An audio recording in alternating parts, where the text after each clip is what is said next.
Picture this: 18th century France. The age of enlightenment, a time of reason and science. But in the remote, mountainous region of Gévaudan, something ancient and terrifying was stirring. Something that would defy all logic and plunge an entire province into a 3-year reign of terror. This isn't just a campfire story. This is the documented, blood-soaked history of the Beast of Gévaudan. Our story begins in the summer of 1764. A young woman tending her cattle near the forests of Mercois had the first encounter. A massive beast, as she described it, with a reddish coat, a huge head, and teeth like razors, charged out of the woods. But her brave bulls, with their horns lowered, managed to drive it back. She was lucky, incredibly lucky. The next person wouldn't be. Just a few weeks later, a 14-year-old girl named Jean Boulette was found dead near the village of Hubax. Her throat was torn out. The official cause of death was listed as an attack by a ferocious beast. It was a chillingly understated description for the horror that was to come. Jean was just the first attacks. Over the next few months, the attacks escalated. The beast seemed to have a terrifying preference. It wasn't interested in livestock, which is what you'd expect from a normal wolf. No, it targeted humans. Specifically, it went after women and children, often ignoring the men who were with them. Its method was always the same, and always brutal. It would ambush its victims, often in broad daylight, and go straight for the head or neck, sometimes decapitating them with a single sickening bite. Panic gripped Gévaudan. People were afraid to leave their homes. The once bustling fields and pastures fell silent. The church bells that once called people to prayer now tolled for an endless stream of funerals. The local authorities were completely overwhelmed. They organized hunts, but the beast was like a phantom. It would strike in one village and then vanish, only to reappear miles away just hours later, leaving another victim in its wake. The hunters who did catch a glimpse of it reported something far larger and fiercer than any wolf they had ever seen. They described its immense size, its long tufted tail, its broad chest, and its terrifying, almost intelligent eyes. Word of the terror in Gévaudan eventually reached the ears of King Louis XV in Versailles. This was a national embarrassment. How could the most powerful nation in Europe be held hostage by a single animal? The king dispatched his best wolf hunters, Jean-Charles Deneville and his son Jean-Francois. They arrived with their pack of expert hounds, confident they would quickly dispatch this wolf. They killed dozens of wolves, but the attacks continued. The Beast of Gévaudan, it seemed, was no ordinary wolf. The Denevilles were disgraced and recalled. In their place, the king sent his personal gun-bearer and one of the most celebrated hunters in the kingdom, Francois Antoine. This was a serious escalation. Antoine arrived with a small detachment of soldiers and a massive kingdom-wide hunt was organized. Thousands of men scoured the countryside. In September 1765, after months of relentless pursuit, Antoine and his men cornered a massive wolf near the Abbey of Chazes. It was enormous, weighing over 130 pounds. Antoine shot it.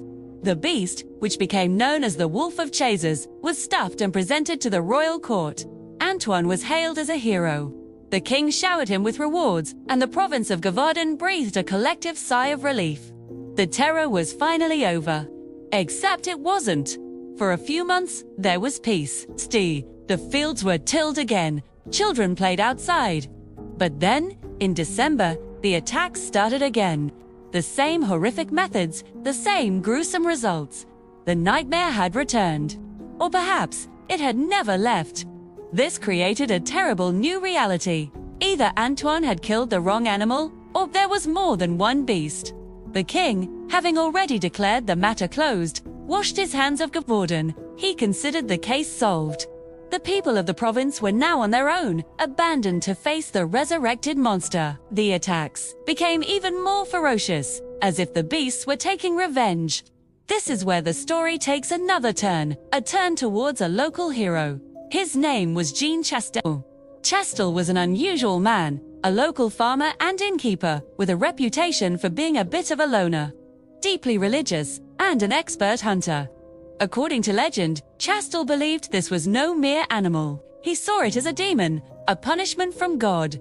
He prepared for his hunt, not just with a gun, but with faith. The story goes that he had a local priest bless 3 silver bullets he had molded himself. On June 19, 1767, Chastel joined a hunt. While the other hunters fanned out, Chastel found a spot, sat down, and began to read from his Bible and pray. As the legend tells it, the beast appeared before him. Chastel calmly finished his prayer, closed his book, picked up his gun, and fired. The first shot, loaded with one of the blessed silver bullets, struck the creature. It fell, and the 3-year reign of terror was over. When they examined the corpse of this second beast, the findings were disturbing. Its stomach contents revealed the remains of its last human victim. And many witnesses, including the surgeon who performed the autopsy, claimed it didn't look like a normal wolf. Some accounts describe strange, non-wolf-like proportions and features. The mystery only deepened. After Chastel's kill, the attacks stopped. For good. The Beast of Gévaudan was finally, truly dead. But the question remained, what was it? Over 250 years later, we still don't have a definitive answer. There are countless theories. The simplest explanation is that it was a wolf or a pack of wolves. Perhaps an unusually large and aggressive one that had developed a taste for human prey. A monitor. This could explain the attacks, but not the descriptions of its size and appearance, or its uncanny intelligence and ability to evade capture for so long. Another popular theory is that it was a wolf-dog hybrid, a cross between a wolf and a large domestic dog, like a mastiff. Could produce an animal of immense size and ferocity, less fearful of humans than a pure wolf. This would explain its unusual appearance and bold attacks. Then there are the more exotic theories. Was it an escaped hyena? Some of the descriptions, particularly the sloped back and strange laughing sounds some witnesses reported, could fit. A hyena could certainly have been brought to France as part of a private menagerie, which were common among the nobility at the time. We get to the darkest theory of all. The one that hints at human evil.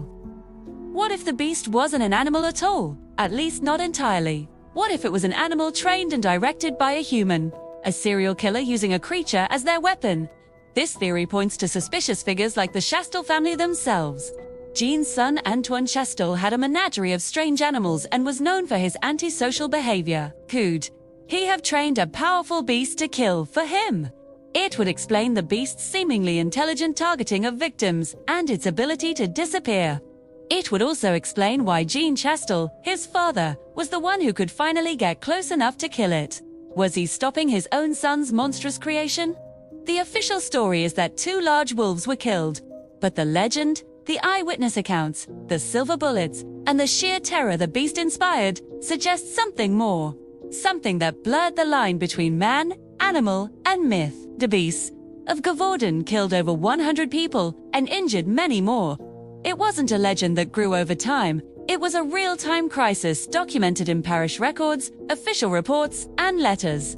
Today, if you visit Gévaudan, you'll find statues and museums dedicated to Le Bête. The story is woven into the fabric of the region. It serves as a chilling reminder that even in an age of reason, the dark woods can hold terrors that defy explanation. The monster may be dead, but the mystery is very much alive. So, what do you think? Was it a wolf, a hybrid, or something far more sinister? Let me know your theories in the comments below. Thanks for watching. If you found this dive into historical horror interesting, be sure to hit that like button and subscribe for more mysteries from the past. Stay curious, and maybe stay out of the woods after dark.